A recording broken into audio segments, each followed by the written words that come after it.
सासु आइल तीन छठी ते ओहार बा, लागल मन हमार बाना। सासु आइल तीन छठी ते ओहार बा, लागल मन हमार बाना। हमहू पूजन करे जाइब, जाके छठ माई के मनाइब। हमहू पूजन करे जाइब, जाके छठ माई के मनाइब।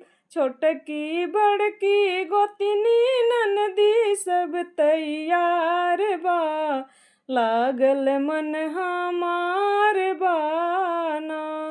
छोटकी बड़की गोतनी ननदी सब तैयार बा, लागल मन हमार बाना।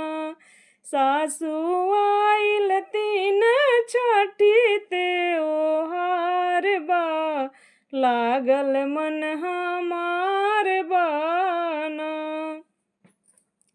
सासु ससुर जी से कह के नई साड़ी दी मंगवाई। सासु ससुर जी से कह के नई साड़ी दी मंगवाई।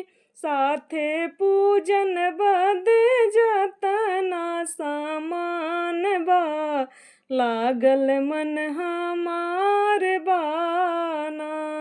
साथे पूजन बद जतना सामान बा, लागल मन हमार बाना।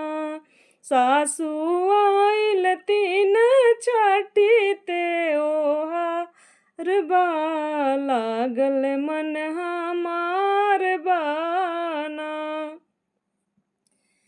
बोलिया बोलत नया वेलाज, कैसे करबू छठ त्योहार। बोलिया बोलत नया वेलाज, कैसे करबू छठ त्योहार। बेटी बेटा बिना सुनी गोद तोहार बा, लागल मन हमार बाना। बेटा बेटी बिना सुनी गोद तोहार बा, लागल मन हमार बाना। सासु आइल तीन छठी ते ओहार बा, लागल मन हमार बाना। सासु बोललिन ऐसन बोली, सुनते लागल करे जे गोली। सासु बोललिन ऐसन बोली, सुनते लागल करे जे गोली। छठी माई भरी दा गोदिया, महिमा अगम तोहार बा, लागल मन हमार बाना। छठी माई भरी दा गोदिया, महिमा अगम तोहार बा, लागल मन हमार बाना।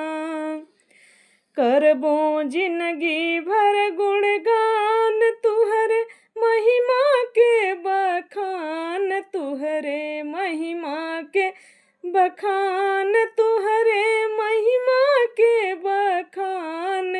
करबो जिंदगी भर गुणगान, तोहरे महिमा के बखान। देवी दया देखवली गोदिया, मोर गुलजार बा, लागल मन हमार बाना। मैया दया देखवली गोदिया, मोर गुलजार बा, लागल मन हमार बाना। सासु आइल तीन छठी त्योहार बा, लागल मन हमार बाना। सासु आइल तीन छठी त्योहार बा, लागल मन हमार बा। प्रेम से बोलिए तीन छठी मैया की जय, साचे दरबार की जय। जय छठी मैया।